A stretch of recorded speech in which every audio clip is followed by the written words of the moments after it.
Hello student, हमने class 12th का chapter number 3 discuss कर लिया था, जिसका इंट्रो पार्ट हमने इससे प्रीवियस वीडियो में देख लिया है। आज हम 3.1 एक्सरसाइज के जो प्रॉब्लम्स है, जो क्वेश्चन है, हम उन्हें सोल्व करेंगे।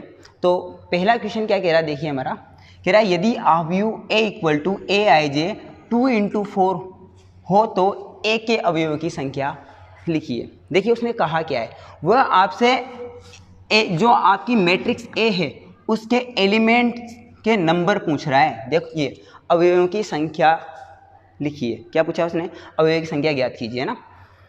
तो अवयवों की संख्या कैसे निकालते हैं? देखो एक बात समझना, पहले मैंने जब आपको कोई मैट्रिक्स बताई, जैसे मैंने कोई मैट्रिक्स से कहा A इक्वल टू, मैंने लिखा 2 4 जैसे 6 7, कोई भी एक मैट्रिक्स लिखी, ठीक है। तो यहाँ अपन ऑर्डर लिखते हैं। क्या लिखते हैं? नंबर ऑफ रो लिखते हैं। जैसे नंबर ऑफ रो कितनी है 2, और नंबर ऑफ कॉलम लिखते हैं 2, और 2 अगर दोनों को मल्टीप्लाई करें तो देखो नंबर ऑफ एलिमेंट आ जाएंगे। क्या चेक कर लीजिए आप, 2 × 2 4। तो इस ए मैट्रिक्स में कितने एलिमेंट है? 4 एलिमेंट्स हैं। तो अपने को सिंपली क्या करना है, जो ये ऑर्डर दिया गया है 2 × 4 जो ऑर्डर दिया है, हमें सिंपली से मल्टीप्लाई करना है। हमें ये पता चल जाएगा कि इस ए मैट्रिक्स में एलिमेंट्स की संख्या कितनी है, यानी एलिमेंट्स नंबर ऑफ एलिमेंट्स है कितने, ठीक है। तो क्या करेंगे, 2 को 4 से मल्टीप्लाई करेंगे, कितना होगा 8। तो इसका जो आंसर होगा वो क्या हो जाएगा? 8 आंसर हो जाएगा। बस इतना सा ही करना है आपको। उसने एक नंबर में यही पूछना है कि आप जो ये पूछा है अवयवों की संख्या लिखिए, तो आपको अवयवों की संख्या निकालनी है। क्या करना है उसके लिए? ऑर्डर को मल्टीप्लाई करना है। जो दिया गया है हमें ऑर्डर, यहाँ m × n दिया गया है, वो निकालना है, ठीक है। नंबर 2 क्वेश्चन क्या कह रहा है, देखिए कह रहा है 4 × 4 का इकाई अवयव लिखिए। उसने सिर्फ क्रम दिया है, ऑर्डर दिया है कि 4 × 4 का निकालना है। इसके अलावा उसने ये नहीं कहा कि एलिमेंट क्या है। आप कुछ भी एलिमेंट लिख करके 4 × 4 की इकाई अवयव बता सकते हैं। बात समझ में आ गई? तो ये आप कहोगे डू योर सेल्फ, ये काम आपका है ना। मैंने इंट्रो में बात बहुत अच्छी तरह से समझाई है, ठीक है।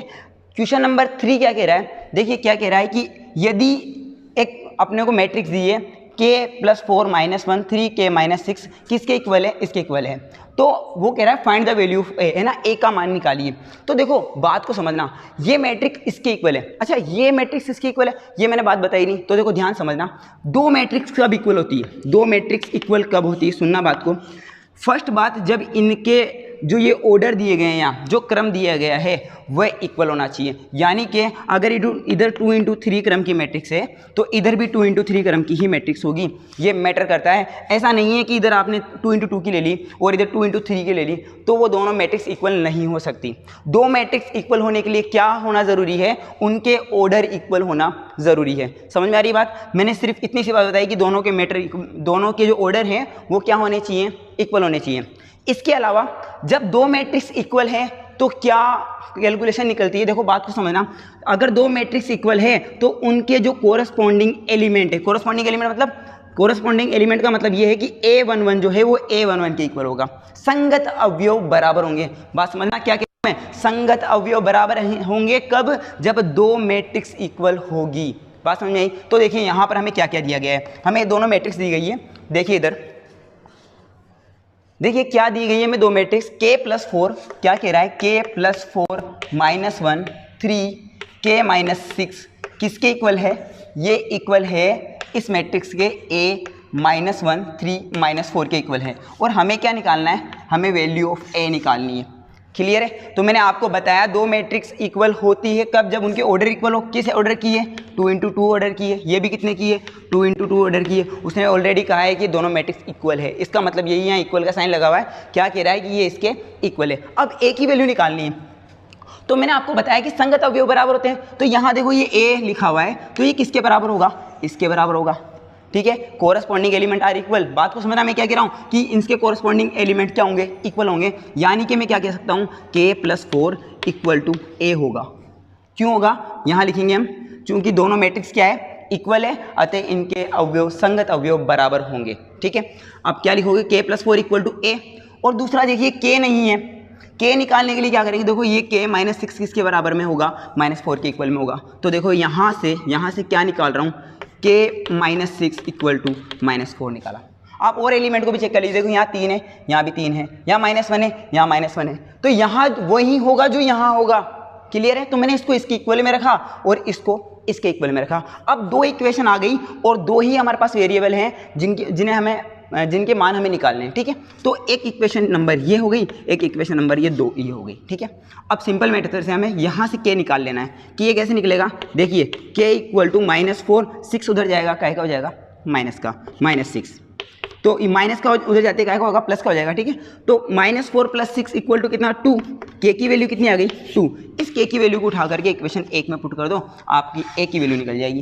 क्लियर है, ये काम देखिए इधर देखो मैं कर ही देता हूँ। k की वैल्यू क्या रखेंगे, कितना आएगा 2 + 4 = a, यानी a इक्वल टू कितना आ गया 6, और ये वैल्यू निकल गई a की। उसने यही पूछा a की वैल्यू निकालिए। नेक्स्ट क्वेश्चन क्या कह रहा है हमारा, देखिए कह रहा है 6 अवयवों वाले अवयव के संभावित क्रम क्या होंगे। इसने बोला कि कोई मैट्रिक्स है A, ठीक है, और उसके अंदर में 6 एलिमेंट है, तो उसके क्या क्या ऑर्डर हो सकते हैं, उन 6 एलिमेंट से हम कितनी मैट्रिक्स बना सकते हैं। बात समझ में आ रही है आपको मैं क्या कहना चाह रहा हूँ। मैं यही कह रहा हूँ कि 6 एलिमेंट दिए हुए हैं, आप कितने टाइप की मैट्रिक्स बना सकते हो। तो देखिए 6 के आप फैक्टर कर लीजिए, सिंपल सी बात। देखिए 6 के फैक्टर करोगे तो क्या होंगे, एक तो 6 × 1 होगा, क्लियर है, और एक क्या होगा 1 × 6 होगा, एक 2 × 3 होगा, और एक 3 × 2 होगा। इसके अलावा और कुछ नहीं हो सकता, यही होंगे। तो कितने ऑर्डर बना सकते हैं, कितने मैट्रिक्स बना सकते हैं हम 3 मैट्रिक्स बना सकते हैं। एक बना सकते हैं 6 × 1 की, यानी जिसके अंदर में रो 6 हो और कॉलम 1 हो। दूसरी मैट्रिक्स कैसी बना सकते हैं, जिसका कॉलम 1 हो और रो कितनी हो, रो 1 हो और कॉलम कितने हो 6 हो। दूसरे वाले में रो कितना हो 1 हो और कॉलम 3 हो, अगली वाली में रो 3 हो और कॉलम 2 हो। ये हमें करना है। तो ये 4 मैट्रिक्स बना सकते हैं। उसने सिर्फ ऑर्डर पूछा है, यहाँ पर क्या पूछा है, 6 अवयवों वाले अवयव के संभावित क्रम लिखिए, यानी कि सिर्फ ऑर्डर लिखिए। ये अपना आंसर हो जाएगा 6 × 1, 1 × 6, 2 × 3 और 3 × 2। नेक्स्ट क्वेश्चन है, देखो नेक्स्ट क्वेश्चन जो 5वां है, मैंने यहाँ डू योर सेल्फ लिखा है क्योंकि ये छठे क्वेश्चन की जैसा ही है, और मैंने एग्जांपल नंबर 1 से प्रीवियस वीडियो में बताया उसके जैसा है। तो मैं 6 क्वेश्चन को वापस डिस्कस कर रहा हूँ, पूरा 1 बाय 1 बता रहा हूँ आपको कि कैसे निकालते हैं, ठीक है। तो इसको रफ कर देता हूँ, नोट कर लीजिए। देखिए स्टूडेंट, क्वेश्चन नंबर 6 क्या कह रहा है हमारा, कह रहा है कि एक 2 × 3 क्रम का अवयव दिया गया है a = aij, और वो हमें निकालना है, ठीक है ना। क्या करना है, ज्ञात कीजिए जिसके अवयव इस नियम को फॉलो करते हो। देखिए क्या कह रहा है, 2 × 3 क्रम का अवयव है, किस प्रकार है, a = aij टाइप का है। a = aij टाइप का कोई क्या है, एक मैट्रिक्स है, अवयव है, ठीक। आपको निकालना क्या है, आपको इस नियम के अकॉर्डिंग 2 × 3 क्रम का एक अवयव निकालना है। किसके अकॉर्डिंग, इसके अकॉर्डिंग। aij = क्या दिया हुआ है, 1/2 mod of 2i - 3j, ये दिया गया है। सिंपल वही काम करना है, मैंने उस दिन बताया आपको, इसकी प्रीवियस वीडियो में बताया है कि आपको किस ऑर्डर का निकालना है, 2 × 3 ऑर्डर का निकालना है। तो सबसे पहले 2 × 3 क्रम की आपको एक मैट्रिक्स लिखनी है। कैसे लिखनी है, लेट करके लिखनी है ना, लेट यानी माना कि है ना।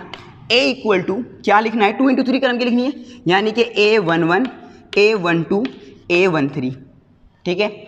नेक्स्ट स्टेप में a21, a22, a23, और ये किस क्रम की बन गई, 2 3 की एक मैट्रिक्स बन गई। सिंपली वही काम करना है, हमें a11 निकालना है और यहाँ वैल्यू रखनी है, फिर a22 निकालना है कैसे, ये जो दिया गया है इसके अकॉर्डिंग निकालना है। क्या करना है, देखिए a11 निकालने के लिए i = 1 और j = 1 इसमें पुट करना होगा। सिंपल ऐसा क्वेश्चन पहले बताया है, ठीक है ना।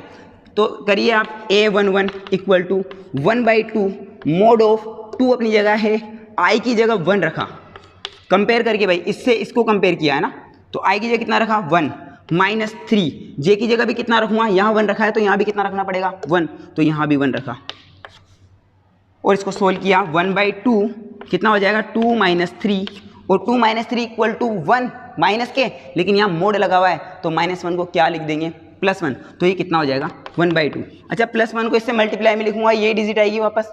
मैं इतना लंबा कैलकुलेशन नहीं कर रहा हूँ, ठीक है।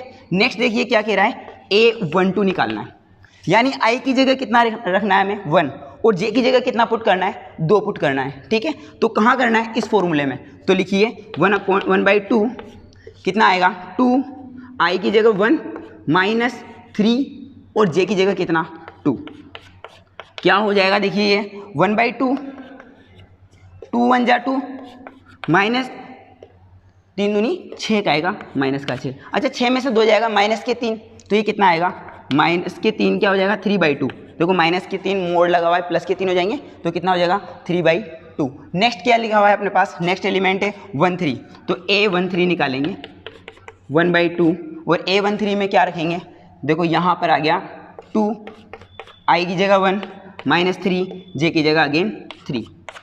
ठीक है, क्या करेंगे 1/2, 2 को 1 से गुणा करेंगे 2, -3 को 3 से करेंगे 9, और 9 में से 2 जाएगा कितना आएगा अपने आपस माइनस के 7, और माइनस क्या हो जाएगा प्लस का 7, प्लस के 7 को 1/2 से मल्टीप्लाई करेंगे कितना आएगा 7/2। देखो 3 एलिमेंट मैंने निकाल दिए, एक ये निकाल दिया, एक ही निकाल दिया, एक ही निकाल दिया, और आपका होमवर्क ये है कि ये तीनों एलिमेंट आप निकालोगे। क्लियर है, बिल्कुल सेम प्रोसेस है। इसी तरह से ये अगले एलिमेंट आप निकालोगे और इस पूरी मैट्रिक्स को करोगे और वापस यहाँ लिख दोगे A = जो हमें मिला है वो 3 जो मैंने निकाले लिख रहा हूँ। पहला क्या निकाला 1/2, दूसरा कितना निकाला 3/2। यहाँ कुछ मिस्टेक हुई है क्या, चेक कीजिए, 2 एकम 2, 3 दूनी 6, 6 में से 2 जाएगा 4 बचेगा, यहाँ मिस्टेक हुई है। 4/2 = कितना आएगा 2 आएगा, यहाँ पे कितना आया 2, और यहाँ कितना आया 7/2।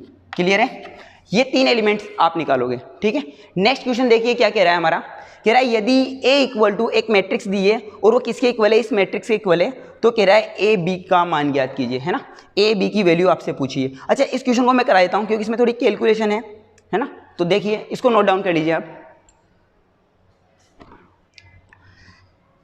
देखिए स्टूडेंट, क्वेश्चन नंबर 7 क्या कह रहा है हमारा, क्वेश्चन नंबर 7 कह रहा है कि A + B to 7 AB -3 और 4 किसके इक्वल है, ये मैट्रिक्स इक्वल है किसके 6, यहाँ लगा देता हूँ मैं 6, 7 -3 और यहाँ लिखा हुआ है 2, 8 और यहाँ लिखा हुआ है 4 इसके इक्वल है।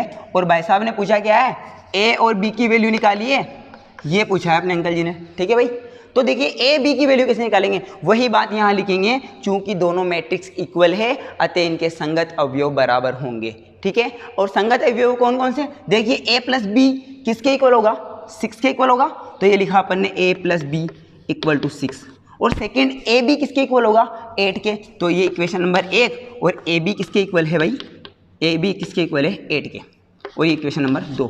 इन दोनों इक्वेशन को सोल्व करके और A B की वैल्यू निकालनी है।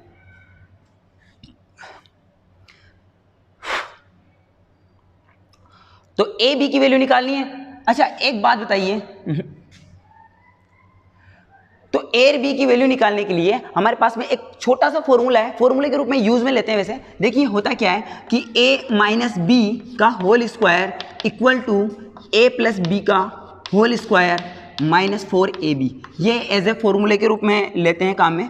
वैसे होता क्या है, देखिए आप सिंपली A - B का होल स्क्वायर खोलोगे तो यहाँ पर -2AB आता है ना, और अगर A + B का होल स्क्वायर खोलते हैं तो +2AB आता है। तो इन दोनों को इक्वल करने के लिए इधर -4AB से इधर -4AB सेपरेट कर दिया। अगर इधर A + B का होल स्क्वायर लगाते हैं और यहाँ A - B का होल स्क्वायर करते हैं तो हम इधर +4AB कर देते हैं। ठीक है, आप इसको एक बार खोलना, आपको पता चलेगा दोनों इक्वल है। ठीक है, तो ये एक एज ए फॉर्मूले के रूप में काम में लेते हैं। तो यहाँ पर हमें A + B की वैल्यू दी हुई है, तो यहाँ से हम A + B की वैल्यू रखेंगे कितनी 6, और यहाँ AB दिया हुआ मल्टीप्लिकेशन में, तो इस AB की वैल्यू 8 यहाँ पुट करेंगे और हमें एक इक्वेशन मिल जाएगी। तो देखिए कैसे मिलेगी, AB की वैल्यू, यहाँ से AB की वैल्यू रखी तो देखिए A - B का whole square equal to AB की वैल्यू कितनी है 6, तो 6 का स्क्वायर -4 अपनी जगह है, और AB की वैल्यू कितनी है 8, तो यहाँ हम कितना रखेंगे 8 रखेंगे। सोल्व करते हैं, देखिए 6 का स्क्वायर कितना 36 माइनस 4 को 8 से मल्टीप्लाई करेंगे कितने आएगा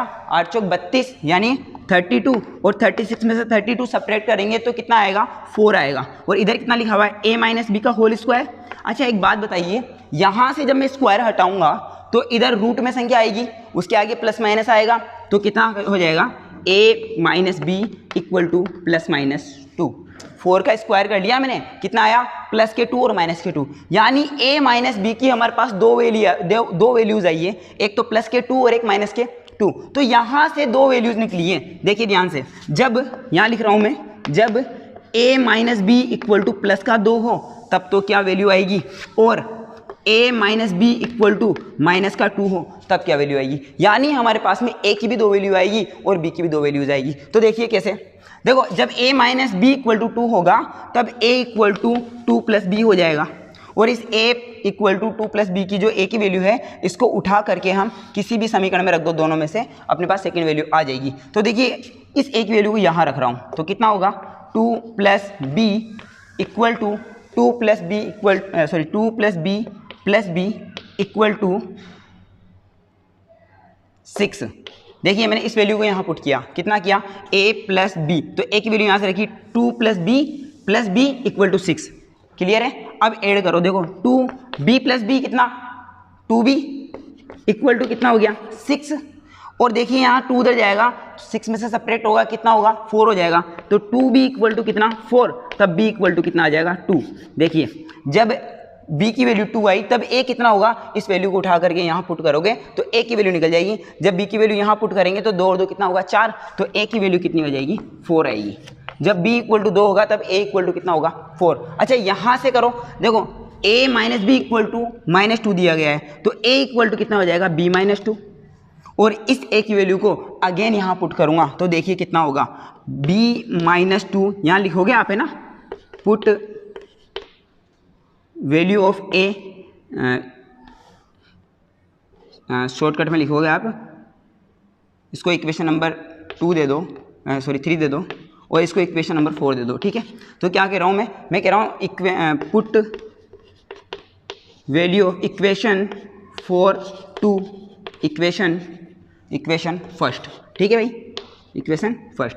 तो देखिए यहाँ से यहाँ वैल्यू पुट की तो कितना आएगा b -2 की वैल्यू यहाँ रख दी प्लस b इक्वल टू 6, और b कितना b 2b equal to 6 plus 2, इस 2 को इधर भेज दिया 6 प्लस 2। ठीक है, तो कितना हो गया 8, और 2b इक्वल टू 8 तो b इक्वल टू कितना 4। अच्छा b इक्वल टू 4 होगा तब a इक्वल टू कितना होगा, जब b इक्वल टू 4 होगा तो इस b की वैल्यू को यहाँ रखूँगा तो a इक्वल टू कितना हो जाएगा 2।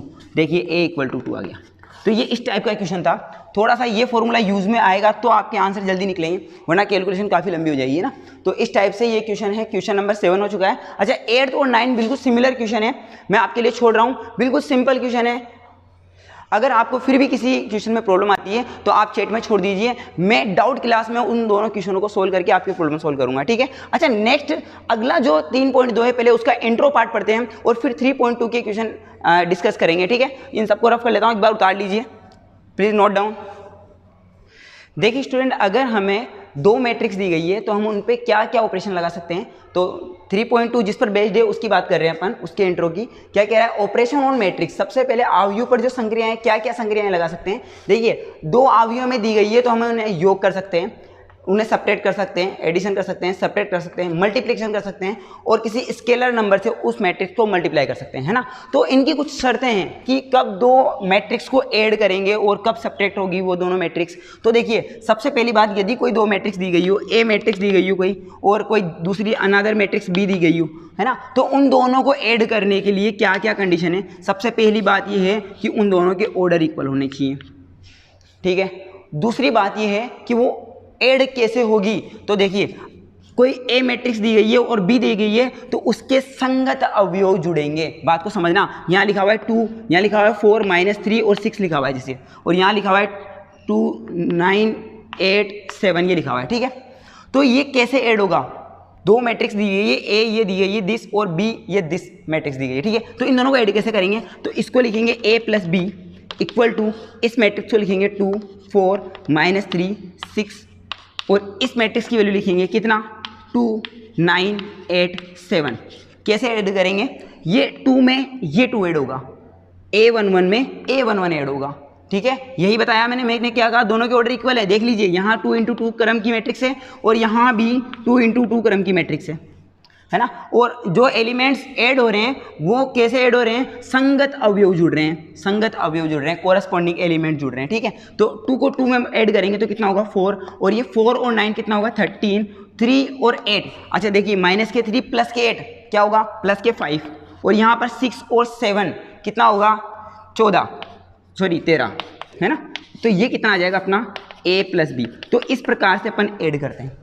2 मैट्रिक्स को ऐड करने के लिए क्या क्या जरूरी है, उनके ऑर्डर इक्वल होने चाहिए, फर्स्ट बात। और जब ऐड करेंगे तो एक बात ध्यान रखनी है, उनके संगत अवयव जुड़ेंगे।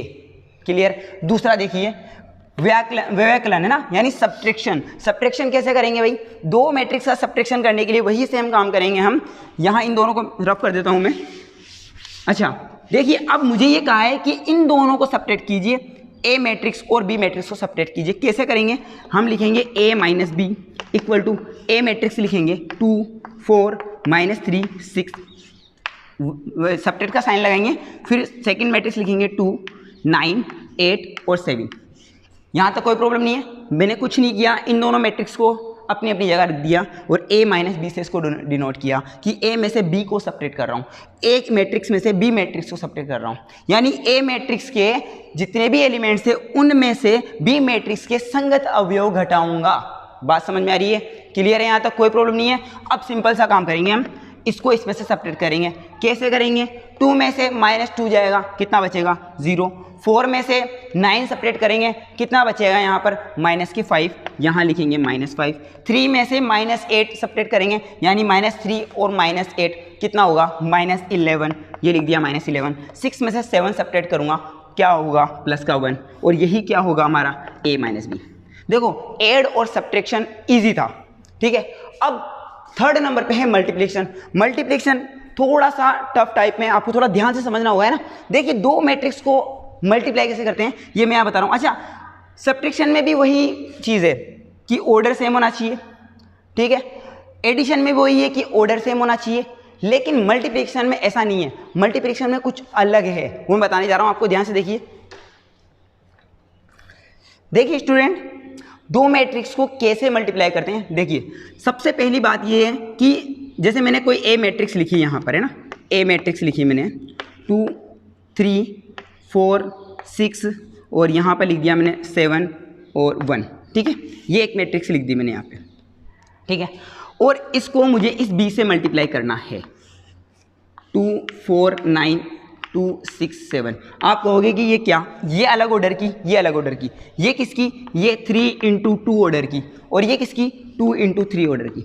ऐसा क्यों किया, देखिए ध्यान से।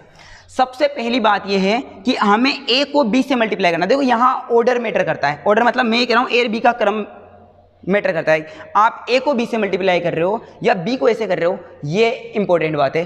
a b does not equal to b है ना, अभी हम देखेंगे इसको, a b does not equal to b है। अच्छा, a और b को मल्टीप्लाई करने के लिए क्या बातें जरूरी है, a और b को मल्टीप्लाई करने के लिए ये जरूरी है कि इस ऑर्डर में ये m है और ये n है। यहाँ मैंने बताया था ये m है और ये n है, यहाँ पर n × m होना चाहिए। अच्छा सुनो, थोड़ा चेंज करते हैं, इसको कर रहा हूँ मैं m × p, ठीक है, और इसको कर रहा हूँ p × n।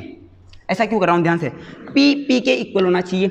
यहाँ जो मैटर है, यहाँ जो ऑर्डर है, यानी कि ये क्या है, 2 क्या है, नंबर ऑफ कॉलम, और यहाँ ये p क्या है, नंबर ऑफ रो, यानी कि number of column equal to number of row होना जरूरी है। अगर ऐसा नहीं है तो दो मैट्रिक्स को हम मल्टीप्लिकेशन नहीं कर सकते। क्लियर बात, यानी कि ये इसके इक्वल होगी, इसके इक्वल होगी। क्लियर, तो हमें जो मैट्रिक्स मिलेगी, रिमेनिंग जो मैट्रिक्स होगी वो कैसी होगी, वो इस क्रम की होगी, 3 × 3 क्रम। बात समझ में आई, बात समझ में आ रही है। देखो मैंने फिर से बात बता रहा हूँ, दो मैट्रिक्स कब मल्टीप्लिकेशन होगी, जब इसकी, इस वाली मैट्रिक्स की जिसको मुझे मल्टीप्लाई करना है, इस मैट्रिक्स के कॉलम, इस मैट्रिक्स के कॉलम इस मैट्रिक्स के रो के इक्वल हो। Number of column is equal to number of row. तब हमें कौन सी मैट्रिक्स मिलेगी, तब हमें मिलेगी m × n की मैट्रिक्स। देखिए इन दोनों को मल्टीप्लाई करते हैं अपन, इन दोनों को मल्टीप्लाई करते हैं।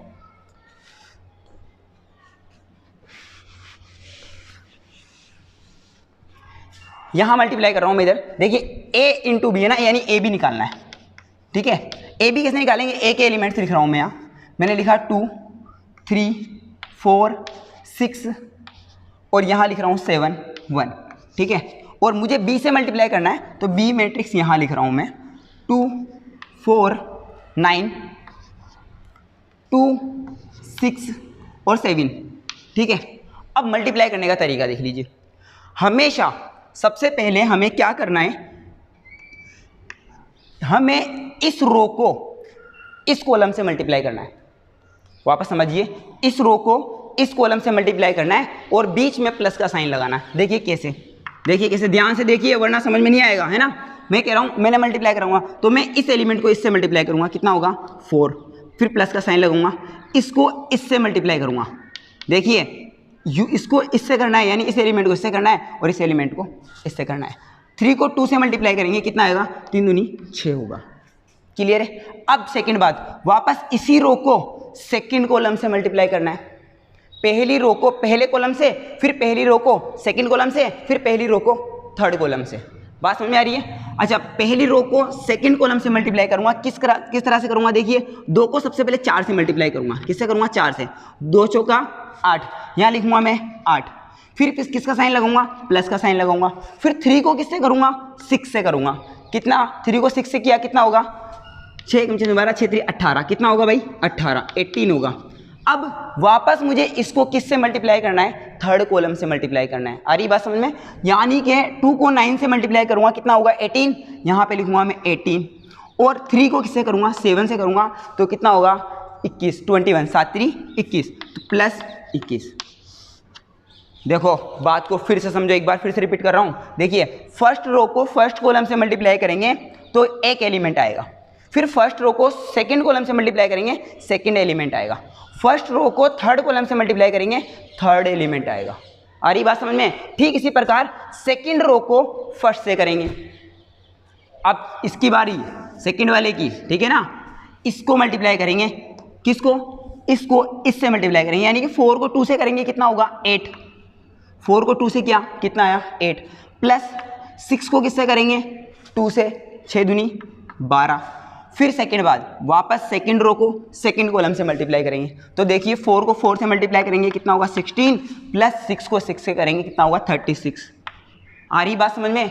नहीं आए तो बताना, फिर से बता दूंगा, ध्यान से देखिए। फिर वापस मुझे इसका थर्ड एलिमेंट निकालना है, यानी कि मैं वापस सेकंड रो को थर्ड से मल्टीप्लाई करूंगा, तो कितना, देखिए 4 को 9 से मल्टीप्लाई करूंगा, तो 9 चौका 36, कितना होगा, 36, प्लस और 6 को 7 से मल्टीप्लाई करूंगा, तो कितना होगा, 7 42, तो कितना, 42। क्लियर है। अब वापस थर्ड, मुझे इसके थर्ड निकालने है ना, इसकी थर्ड रो निकालनी है, तो मैं क्या करूंगा, थर्ड रो को फर्स्ट कॉलम से, फिर सेकंड कॉलम से, फिर थर्ड कॉलम से मल्टीप्लाई करूंगा, और बीच में किसका साइन आएगा, प्लस का साइन आएगा। अच्छा करिए, 7 को 2 से मल्टीप्लाई किया, कितना होगा, 14, और 1 को 2 से किया, 2। क्लियर है। अच्छा 7 को किससे करेंगे, अब इसको किससे करेंगे, इससे करना है। 7 को 4 से मल्टीप्लाई करेंगे और 1 को 6 से करेंगे, तो 7 को 4 से करेंगे तो कितना होगा, 7 चौक 28, और फिर 1 को 6 से करेंगे तो कितना होगा, 6। ठीक है। और 7 को वापस इस रो को थर्ड से करेंगे, तो 7 को किससे करना होगा, 9 से करना होगा, तो कीजिए 7 को 9 से, 7 7 49, 7 8 7 9 63, ठीक है, तो कितना होगा, 63, प्लस और 1 को 7 से करेंगे तो कितना होगा, 7, ये 7। हो सकता है कहीं कैलकुलेशन में मिस्टेक हुई हो, लेकिन मैं आपको मेथड समझाने की कोशिश कर रहा हूँ। मेथड यही है, फर्स्ट रो को फर्स्ट कॉलम से, अगेन फर्स्ट रो को सेकंड कॉलम से, फिर फर्स्ट रो को थर्ड कॉलम से, अपने पास में फर्स्ट रो आ जाएगी। सेकंड रो लाने के लिए मुझे सेकंड रो को फर्स्ट कॉलम से, सेकंड रो को सेकंड कॉलम से, और सेकंड रो को थर्ड कॉलम से मल्टीप्लाई करना है। ठीक इसी प्रकार थर्ड रो के लिए मुझे यही काम करना है। अब कुछ नहीं करना, सिंपली इसको सोल्व करना है। ये हमारा ए बी आ गया, ये हमारा कितना आ गया, ए बी, यानी ए बी इक्वल टू कितना हुआ, देखिए 7 4 और 6 कितना, 10, 18 और 8 कितना, 8 दिन 16 का 6 1 26, यहाँ ऐड करो कितना, 8 रेख 9, 2 रेख 3, यहाँ ऐड करो 14 और 2 16, यहाँ ऐड करो 6 दिन 12 रेख 13, 14 का 4 1 कितना 34, यहाँ ऐड करो 7 3 10 और 70। तो ये आपका क्या हो गया, ए बी का मल्टीप्लिकेशन आ गया। देखो मल्टीप्लिकेशन समझ में नहीं आया, मैं फिर से बता दूंगा, अभी बहुत सारे क्वेश्चन करेंगे, बिल्कुल क्लियर हो जाएगा, घबराने की जरूरत नहीं है। ठीक है। अच्छा अगला क्या है, अदिश गुणन। अगला क्या है हमारा, अदिश गुणन, किसी भी एक स्केलर नंबर से मैट्रिक्स को मल्टीप्लाई करना। अच्छा सुनिए, जैसे ए मैट्रिक्स लिखी हुई है, अब मुझे इस ए मैट्रिक्स को किसी नंबर से मल्टीप्लाई करना है। सपोज मुझे 3 से मल्टीप्लाई करना है, तो मुझे क्या करना होगा, इसके प्रत्येक एलिमेंट को 3 से मल्टीप्लाई करना होगा। ऐसा नहीं है किसी एक रो को कर दिया है, किसी एक कॉलम को कर दिया है ना। मैट्रिक्स का रूल है कि अगर हमें किसी स्केलर नंबर से मल्टीप्लाई करना है तो प्रत्येक एलिमेंट से मल्टीप्लाई होगा। क्लियर है बात, बिल्कुल समझ में आ गया।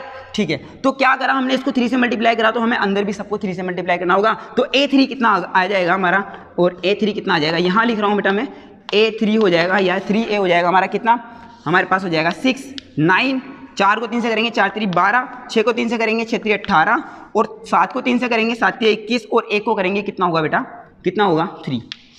ये अपना एक स्केलर नंबर से। अच्छा सपोज हमें किसी स्केलर नंबर क्वांटिटी के से मल्टीप्लाई करना होगा ना, के से, के मतलब है ना, तो एक के कितना होगा, एक ही कितना होगा, प्रत्येक एलिमेंट को के से मल्टीप्लाई करना होगा। अच्छा देखो मैं यही एक बात क्लियर करता हूं, जब हम डिटर्मिनेंट पढ़ेंगे, जब हम सारणिक पढ़ेंगे और वहां किसी स्केलर नंबर से मल्टीप्लाई करना होगा तो किसी एक पर्टिकुलर रो या कॉलम से करना होगा। मैट्रिक्स में ऐसा नहीं है, यही डिफरेंट है। मैट्रिक्स में हमें क्या करना होगा, प्रत्येक एलिमेंट से उसे मल्टीप्लाई करना होगा जो हमारा स्केलर नंबर है। क्लियर है, यहां तक बात समझ में आ गई। अभी इसकी प्रॉपर्टीज और हैं, ये हम कल डिस्कस करेंगे और 3.2 डिस्कस करेंगे और कंप्लीट 3.2 के, और आपका एक होमवर्क है। होमवर्क क्या है, 3.1 के सारे क्वेश्चन और एग्जाम्पल आपके कॉपी में होने चाहिए। आप बहुत अच्छी तरह से करोगे। कोई क्वेश्चन अगर नहीं आता है, कोई क्वेश्चन समझ में नहीं आता है या डेफिनेशन नहीं आती है तो आप चैट बॉक्स में आके बोलिए, आपकी डाउट क्लास में उस डाउट को क्लियर कर दिया जाएगा। That's all. ठीक है, धन्यवाद।